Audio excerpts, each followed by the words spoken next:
en Caliente. Buenas noches, bienvenidos al programa En Caliente. Es un placer estar con todos ustedes. Gracias por aceptar nuestra invitación. Hoy vamos a hablar sobre errores judiciales en la aplicación de la justicia. Voy a recordarles a ustedes algunos casos que han sido, digamos, muy conocidos, muy famosos. Alberto Jubis Hasbún, capturado el 22 de agosto de 1989, acusado de haber asesinado a Luis Carlos Galán. Este señor pasó 4 años en la cárcel. Al final se supo que él no tenía nada que ver con la muerte de Luis Carlos Galán y murió el 27 de abril de 1998. Otro caso, el de Sigifredo López. Sigifredo López, que fue secuestrado con 11 diputados más de la Asamblea Departamental del Valle, secuestrado el 11 de abril de 2002. Fueron asesinados los diputados a la Asamblea del Valle del Cauca en el año 2007. Y él fue capturado el 16 de mayo del año 2012, de este año.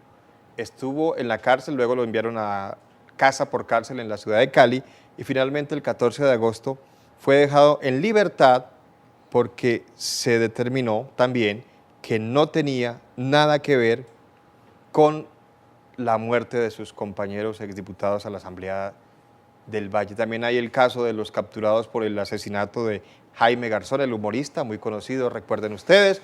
Bueno, y muchos otros casos más seguramente. Gente que está en la cárcel por errores judiciales.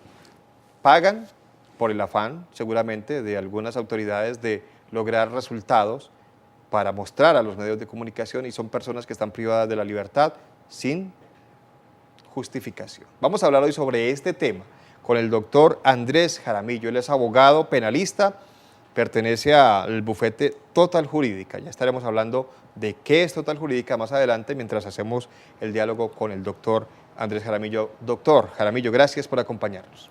A usted, Germán, por la invitación, muchas gracias. ¿Cómo es esto de los errores judiciales que terminan con gente en la cárcel pagando condenas injustificadas, doctor?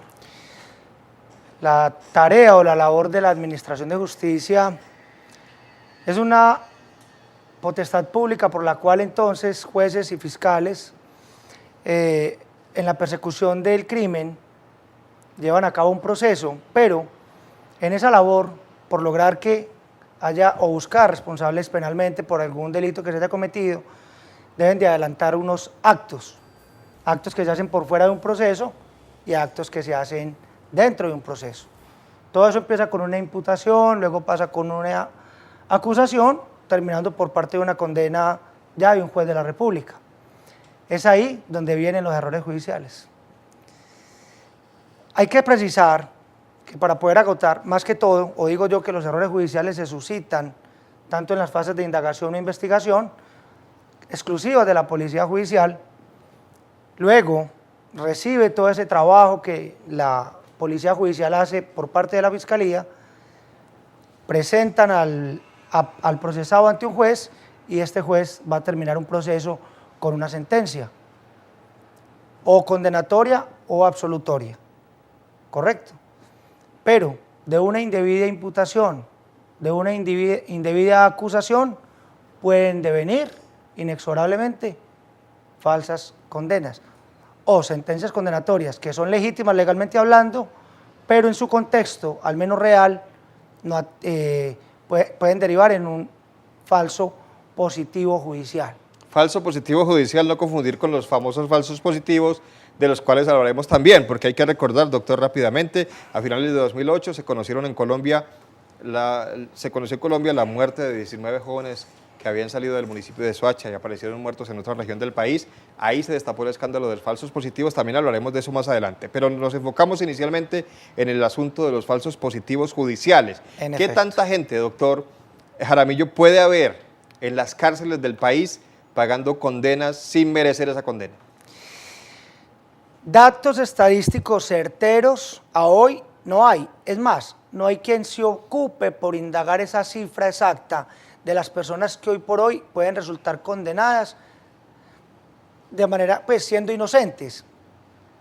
Pero sí se sabe que, o al menos de ello se tiene cuenta, cuando a través de otros mecanismos diferentes al proceso penal ordinario, que se surten una actuación, es decir, agotando una segunda instancia, por ejemplo, o agotando unos recursos extraordinarios que la ley otorga, o a través de mecanismos constitucionales como son la acción de tutela, se puede conocer que una persona pudo haber estado fue objeto de un falso positivo judicial o un error judicial. Solamente de eso se puede dar cuenta. Hay demandas contra el Estado innumerables, pero muchas veces las personas que son privadas de la libertad de manera injusta no son aquellas que están condenadas o que inevitablemente y lamentablemente su caso termina con una sentencia condenatoria, desfavorable a todas sus pretensiones. También puede ocurrir, y es en la mayoría de los casos, que una persona que apenas está siendo investigada, es decir, sin resolverse su caso, ya esté presa. En efecto, pero entonces el término sería detenido. En Colombia ocurre algo muy diferente a lo que ocurre en los países anglosajones, como son Irlanda del Norte o Inglaterra, o algunos países como en Estados Unidos, Canadá y Puerto Rico, o Chile quizás también, por qué no decirlo. Ocurre que primero adelantan los actos de indagación e investigación, recaudan el material probatorio suficiente para poder llevar con vencimiento pleno a un juez, luego se lo presentan al juez y el caso está casi que resuelto. En Colombia ocurre todo lo contrario. Aquí primero indagan, luego capturan, a esa persona la detienen, luego empieza la investigación, luego lo procesan y finalmente ocurre, qué pena, hombre, no era usted, o nos equivocamos. Como Juvis Salbún. Excúsenos. Puede durar la detención 1 año o 2 años, el procedimiento penal está diseñado para agotarse en menos de 1 año. Hay procesos en primera instancia, con el actual procedimiento penal que es más dinámico, que ha durado, al menos en mi caso, yo he tenido casos que han durado hasta 3 años, por un solo delito y con un solo detenido. 1 año, 3 años, detenido, no condenado. ¿Detenido qué es? Mientras se resuelve mi caso.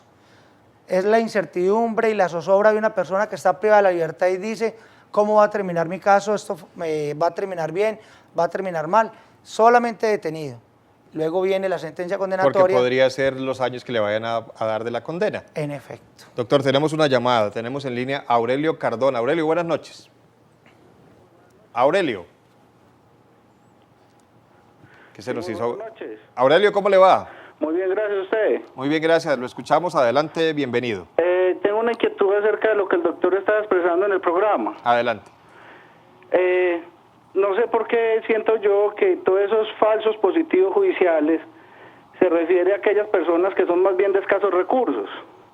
Creería yo que más bien es como un problema económico el que atiende estos casos de los falsos positivos judiciales, ¿o no? Aurelio, usted se nos adelantó un tema que teníamos, por supuesto, más adelante, pero lo vamos a tocar ya, porque precisamente esa era la pregunta que tenemos pendiente. Aurelio, muchas gracias por comunicarse con nosotros. ¿Qué tiene que ver el acceso a un abogado particular, digámoslo así, o a un abogado de oficio, dependiendo del poder adquisitivo de la persona que esté detenida o capturada? Bueno, gracias al oyente, el señor Aurelio. Bueno, Aurelio. Sí, muy bien, el señor Aurelio. Cardona, si no estoy y está en mal. lo correcto. ¿Qué ocurre? Hay varias situaciones que pueden llevar a un error judicial. Pero hay un falso positivo, al menos judicial, digámoslo así, pero no siempre es cuando adolece el procesado de una buena defensa técnica. La defensa técnica es la que provee un abogado o una persona versada en derecho. Doctor, perdóname un segundito, recordemos que usted es el doctor Andrés Jaramillo, Sí. abogado penalista de Total Jurídica, el bufete que se encuentra en el teléfono 310-544-44 o 448-1822 en la ciudad de Medellín, para que ustedes consulten este y otros temas más que ustedes tengan que ver con esto de los abogados penalistas allí en este bufete Total Jurídica. Continúe, por favor. Dándole respuesta al oyente, al señor Aurelio, habrá que precisarse algo.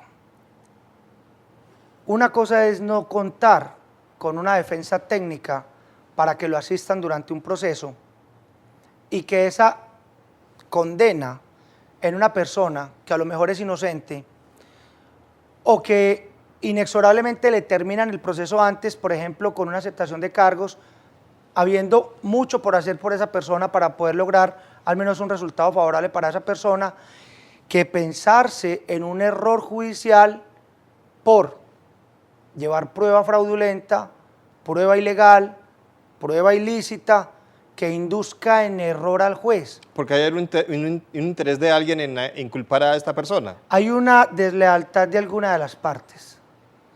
Una deslealtad por parte de un fiscal o por parte de un abogado defensor. Pero como no me puedo salir de la respuesta que le tengo que dar al oyente, ha de decirse que algunas condenas hoy por hoy obtenidas en Colombia, y digo que su mayoría, sin poderle dar un dato estadístico certero, se puede decir que esas condenas se llegan a ellas porque no cuentan con una buena defensa técnica. Una buena defensa técnica es aquella por la cual se puede proveer un abogado para que pueda sufragar lo que es una indagación o una investigación que resultan supremamente onerosas. Indudablemente para poderle al menos hacerle equilibrio a la Fiscalía, que de hecho es bastante poderosa, bastante fuerte, porque es la que tiene todo el andamiaje del Estado y tiene toda la logística para poder llevarle una acusación a un juez de la República. Vamos, doctor Jaramillo, a profundizar un poco más en esto de la defensa técnica. Lo que, bueno, en el caso de las personas que no tienen para pagar un abogado, los defensores de oficio, y vamos a analizar un poquito qué tiene que ver esto con los errores que se pueden cometer. Hacemos una pausa, ya volvemos. En caliente.